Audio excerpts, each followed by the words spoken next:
시청자 여러분 안녕하십니까? 이재명 대표와 이낙연 전 대표의 회동이 결렬로 끝났습니다. 이제 공은 이낙연 전 대표로 넘어갔습니다. 그가 탈당을 하느냐 마느냐, 신당을 차리느냐 마느냐 이 선택만 남아 있습니다. 결론적으로 말씀드려서 두 사람의 게임은 이재명의 승리요 이낙연의 완패라고 저는 생각을 합니다. 시청자 여러분, 오늘은 민주당의 내재적인 입장에서 이재명과 이낙연의 갈등을 한번 분석을 해보겠습니다. 저는 이재명 대표에 대한 기사가 실린 좌파 신문에 달리는 댓글을 평상시에 자세히 보고 있습니다. 이른바 개딸들은 어떤 생각을 하고 있는가? 개딸들은 왜 어떤 논리로 이재명을 지지하는가? 자, 이런 거 지피지기야 여야 백전백승.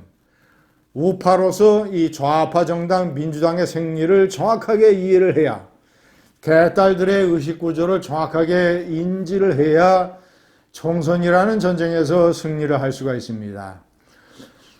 그래서 저는 아주 유심히 봅니다. 무슨 논리? 어떤 생각에서 이낙연을 배척하고 이재명을 지지하는가? 제가 오늘 그 정리를 해드리면 그 논리를 따라가 보면 처음부터 이것은 이낙연이 승리할 수 없는 게임이라는 것을 알 수가 있습니다.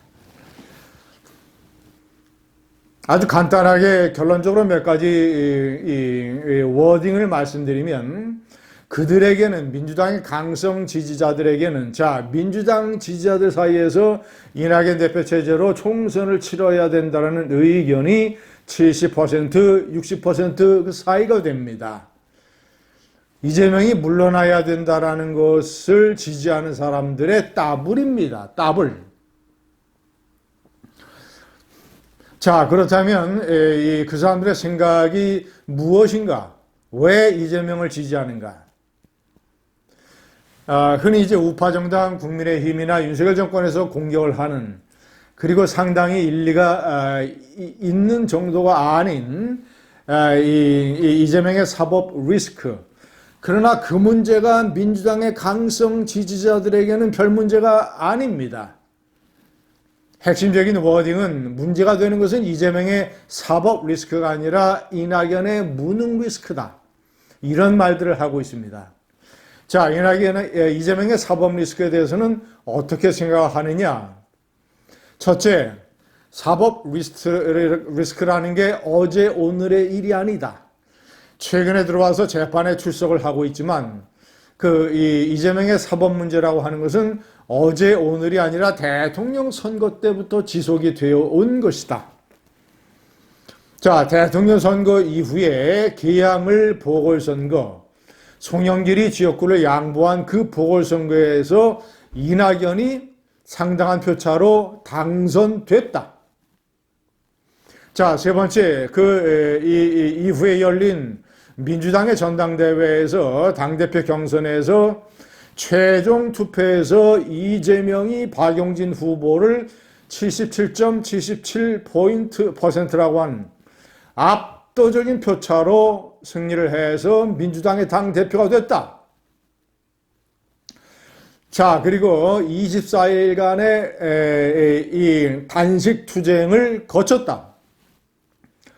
자, 그리고 처음에는 불체포 특권을 강조하면서 구속영장 심사를 피하려고 했지만, 어쨌거나 구속영장 심사에서 부결을 받았다.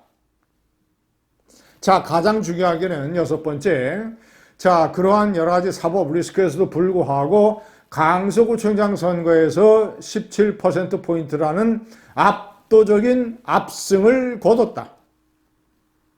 자, 지금까지 제가 대표적인 이 논리 6가지를 제가 인용을 해드렸습니다.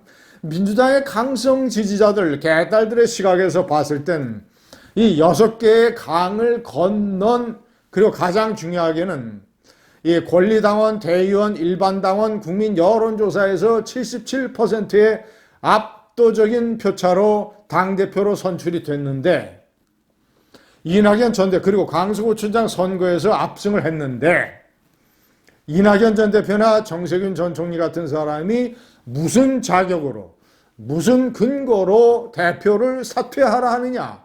당원들이 뽑았는데. 김기현 국민의힘 대표처럼 전당대회에서 당선이 됐어도 강서구청장 선거에서 참패했기 때문에 그것을 책임을 져야 되기 때문에 물러나야 되는 경우가 있지만 이쪽에 이재명 대표는 선거에서 압승을 했는데 왜 물러나야 되느냐. 이런 식의 논리, 6개의 논리를 개딸들은 지지하고 있습니다. 시청자 여러분 어떻게 생각하십니까? 형식 논리로 보자면 그 개딸들의 논리가 내재적인 입장에서 민주당의 사정을 분석을 해보면 이재명 대표의 입장에서는 물러날 이유가 없는 것입니다.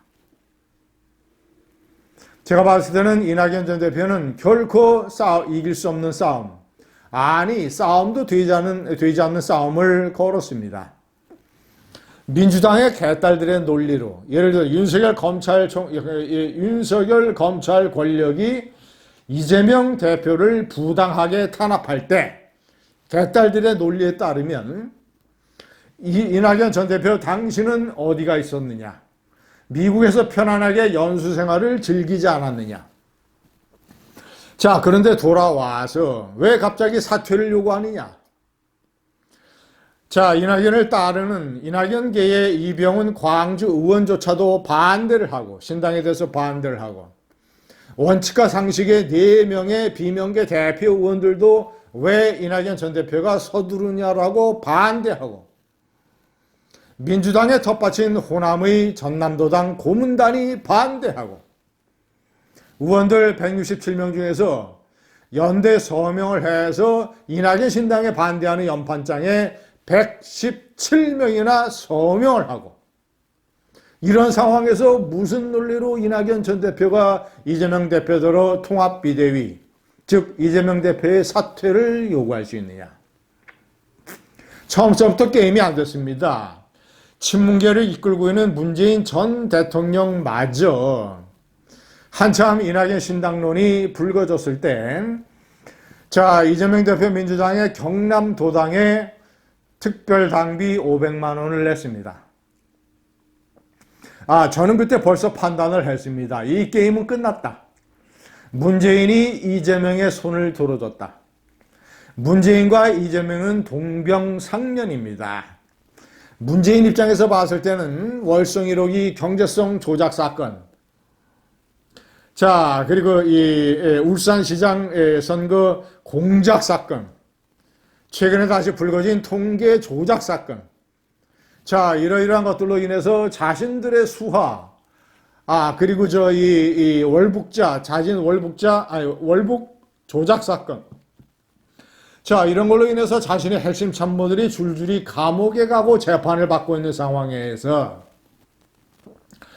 자신에게도 언제 수사의 칼날이 미칠지 모르는 상황에서 검찰 수사를 받고 있는 사법 리스크를 안고 있는 이재명과 문재인은 같은 배를 탄 동병상련이자 자, 사실상 일심동체의 운명 공동체다.